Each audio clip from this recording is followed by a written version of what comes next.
معزز سامعین، السلام علیکم۔ آج ہم کچھ احوال ذکر کریں گے عبداللہ والد رسول صلی اللہ علیہ وآلہ وسلم کا، اور ان بعض باتوں کا جو حضرت کی اپنی ماں کے شکم مبارک میں رہتے وقت وقوع پذیر ہوئیں۔ معزز سامعین، بعض راویوں نے یوں روایت کی ہے کہ توریت میں مذکور ہے، وہ اہل توریت کو اچھی طرح معلوم تھا، کہتے تھے کہ ہمارے پاس جو یحییٰ بن زکریہ کا سفید ریشمی جبہ ہے، جب عبداللہ عبد المطلب کے گھر میں پیدا ہوں گے تب اس سفید جبے سے خون نکلے گا، اور جب ایک مدت کے بعد اس سے خون نکلا تب ان سب کو معلوم ہوا کہ عبداللہ عبد المطلب کے گھر میں یعنی مکہ میں پیدا ہوئے، اور ان کی پشت سے حضرت محمد مصطفیٰ صلی اللہ علیہ وآلہ وسلم نبی آخر الزماں پیدا ہوں گے، اور وہ ہمارے دین کو منسوخ کریں گے۔ بس یہ معلوم کر کے چند یہودی متفق ہو کر عبداللہ کو مار ڈالنے کو مکہ میں آ کر ایک مدت تک رہے، آخر عبداللہ کا کچھ بھی نہ کر سکے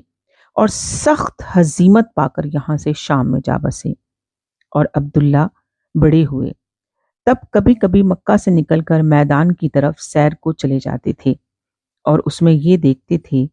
اپنی پشت سے ایک نور چمکتا ہوا دو پارا ہو کر ایک مشرق کو جاتا اور ایک مغرب کو جاتا، پھر ایک لہجے کے بعد پشت میں آ رہا ہوتا۔ تب عبداللہ نے اپنے باپ سے جا کر یہ حال بیان کیا تو عبد المطلب نے کہا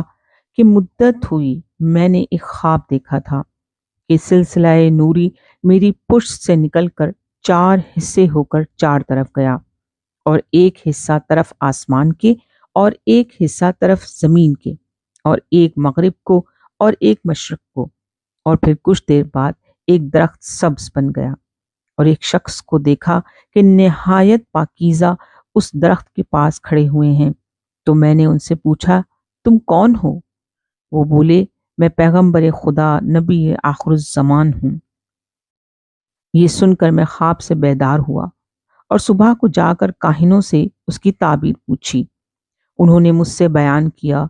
کہ تمہاری پشت سے ایک نبی آخر الزماں پیدا ہوں گے، اور جتنے نبی اور نبی آدم ہیں سب ان پر ایمان لائیں گے۔ اے بیٹا، اس نور نے میری پشت سے تمہاری پشت میں نقل کیا ہوگا، تم خوش رہو، اللہ تعالیٰ تم کو خوش رکھے۔ جب یہ بات لوگوں میں منتشر ہوئی تو یہودیوں کے دل میں حسد پیدا ہوا۔ چند یہودیوں نے متفق ہو کر قسم کھائی کہ جب تک ہم عبداللہ کو مار نہ ڈالیں گے تب تک اور کچھ کام نہ کریں گے۔ یہ کہہ کر وہ مکہ میں آ کر مدتوں رہے۔ ایک دن عبداللہ کو میدان میں تنہا جاتے دیکھا، تب سب دشمن فرصت پا کر عبداللہ کے مارنے کو ننگی تلوار لے کر میدان کی طرف چلے۔ اچانک وہب ابن عبد مناف جو پیغمبر خدا کے نانا جان تھے وہ ان کے قریب تھے۔ جب انہوں نے دور سے دیکھا کہ عبداللہ کو سب یہودی مارنے آئے ہیں تب پشت پناہ ان کے ہوئے، اور اسی وقت آسمان کی طرف نظر بھر کے دیکھا کہ ایک جماعت فوج کی فوج آسمان سے بصورت آدمی اور ان کے ہاتھوں میں تلواریں ہیں، وہ لے کر ان یہودیوں کو مارنے کے قصد سے آئی ہیں۔ بس ایک لہجہ وہاں کھڑے ہو کر دیکھا انہوں نے، آ کر ان یہودیوں کو مار ڈالا جو عبداللہ کو مارنے آ رہے تھے، اور وہاب ابن عبد مناف نے یہ حال دیکھ کر اپنے گھر میں اپنی بیوی سے جا کر کہا کہ تم اب جا کر کہو کہ میری بیٹی آمنہ سے اپنے بیٹے عبداللہ کی شادی کر دو۔ تب اسی وقت ان کی بیوی نے عبد المطلب سے جا کر یہ بات کہی کہ میری بیٹی آمنہ کا بیاہ اپنے بیٹے عبداللہ سے کر دو۔ یہ سن کر عبد المطلب نے یہ بات منظور کر لی اور عبداللہ کا نکاح حضرت آمنہ کے ساتھ کر دیا، اور پھر اپنے ہی گھر میں رکھا، اور قریش کی عورتیں جو عبداللہ سے نکاح کی تمنا رکھتی تھیں وہ سب عبداللہ کے نکاح کی خبر سن کر مارے غم کے بیمار ہو گئیں۔ ایک روایت میں ہے کہ اس غم میں تقریباً 40 عورتیں مر گئیں، اور جو زیب و زینت اور پارسائی و پرہیزگاری آمنہ کی تھی وہ کسی اور عورت میں قریش کی نہ تھی۔ وہ نور جو محمد مصطفیٰ کا عبداللہ کی پیشانی میں چمکتا تھا عبداللہ کی صلب سے حضرت آمنہ کے رحم میں آیا، اور اسی شب رضوان کو حکم ہوا کہ دروازے بہشت کی کھول دے، اور اسی شب تمام بت روئے زمین کے سرنگوں ہوئے اور تخت ابلیس کا الٹ گیا، یعنی بالکل پامال ہو گیا، اور سب کا سردار شیطان لعین مشرق سے مغرب کو جا کر دامن کوہ میں چلا چلا کر رونے لگا۔ اس کی آواز سن کر تمام شیاطین وہاں جمع ہوئے اور آپس میں کہنے لگے کہ اے سردار، ہمارے لیے تم کس لیے روتے ہو؟ آخر کیا مصیبت آ پڑی ہے؟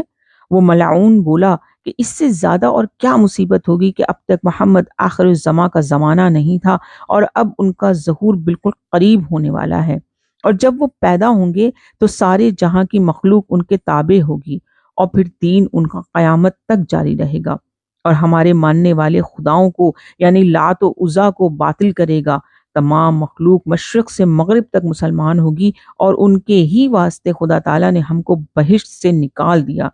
اور مردود کر دیا، اور اگر میں سر پتھر پر یا پتھر سر پر ماروں گا تو بھی کچھ نہ ہو سکے گا۔ یہ سن کر جنوں کی جماعت نے کہا تم خاطر جمع سے رہو، ہم جس طرح بھی ہو سکے بنی آدم کو گمراہ کریں گے اور اپنے لات و عزا کی عبادت ان سے کروائیں گے۔ ہم اپنی پوری طاقت خرچ کریں گے لیکن ہرگز خدا کی راہ پر چلنے نہ دیں گے۔ یہ سن کر اس سردار شیطان لعین نے کہا اچھا مجھے بتاؤ کہ تو کس طرح ان کو خدا کی راہ سے بہکاؤ گے؟ وہ لوگ تو نیک راہ اختیار کریں گے، نہیں عن المنکر سے باز رہیں گے، خیرات و زکوٰۃ و صدقہ اللہ تعالیٰ کے راستے میں دیں گے، وہ حرام کاری نہیں کریں گے۔ تب ان شیطان جنہوں نے کہا کہ کچھ پرواہ نہیں، ہم ان کے عالموں کو کسی کام میں مغالطہ دیں گے تاکہ وہ اس میں فرفتہ ہو جائیں، اور جاہلوں کو دولت و گمراہی میں رکھیں گے، اور صاحب اطاعت کو ریاکاری کی خواہش دلا دیں گے۔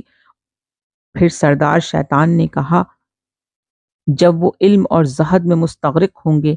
تم کس طرح ان پر غالب ہوگے؟ ان کو کس طرح سے راہ راست سے بہکاؤ گے؟ جنہوں نے کہا ہم ان کو حرص کی راہ میں شہوت دلائیں گے، پھر اس طرح وہ ہماری مطابعت کریں گے اور جو ہم کہیں گے اسی پر عمل کریں گے۔ تب اس سردار لعین نے کہا اب مجھ کو خاطر جمع ہوئی۔ روایت میں ہے کہ اس زمانے میں مکہ کے ملک میں قحط تھا اور لوگ بھوک کے مارے عاجز تھے، کھانا نہ ملنے کی وجہ سے بھوکے مر جاتے تھے۔ جب آمنہ حاملہ ہوئیں تب خدا کی رحمت سے پانی برسا، زمین سیراب ہوئی، تمام درخت تر و تازہ ہو گئے اور ہر درخت اپنے اپنے پھل لایا، اور لوگ اچھی طرح سے میوے کھانے لگے، اور تمام تنگی قحط کی جاتی رہی۔ بہت زیادہ غلہ وغیرہ کی فراوانی ہو گئی۔ جتنے ہوش و طیور و مور و ملخ اور خانہ کعبہ جو امان دونوں کا جہان ہے، ہر ایک سرور کائنات کی بشارت دینے لگا کہ اب ظہور نبی آخر الزماں صلی اللہ علیہ وآلہ وسلم کا قریب ہے۔ اور ایک روایت میں یوں ہے کہ آمنہ نے اپنے خواب میں دیکھا کہ ایک شخص آسمان سے نازل ہو کر کہتا ہے اے آمنہ، تیرے پیٹ میں جو ہیں وہ سرور کائنات صلی اللہ علیہ وآلہ وسلم ہیں، جب وہ تولد ہوں گے نام ان کا محمد رکھنا، اور اپنی زبان سے یہ الفاظ کہو نعوذ باللہ من شر کل حاسد، جس کا ترجمہ ہے پناہ چاہتے ہیں ہم اللہ تعالیٰ سے شر سے کل حاسدوں کے۔ پس یہ خواب آمینہ نے اپنے سسر عبد المطلب سے جا کر کہا اور بینہ من و عن بیان کر دیا۔ انہوں نے یہ خواب سن کر اس خواب کی تعبیر بیان کی اور پھر کہا کسی سے یہ راز مت کہنا کیونکہ یہ خواب بالکل سچا اور فی الحقیقت ہے، ایسا ہی لڑکا تمہارے گھر پیدا ہوگا۔ واللہ عالم بالصواب۔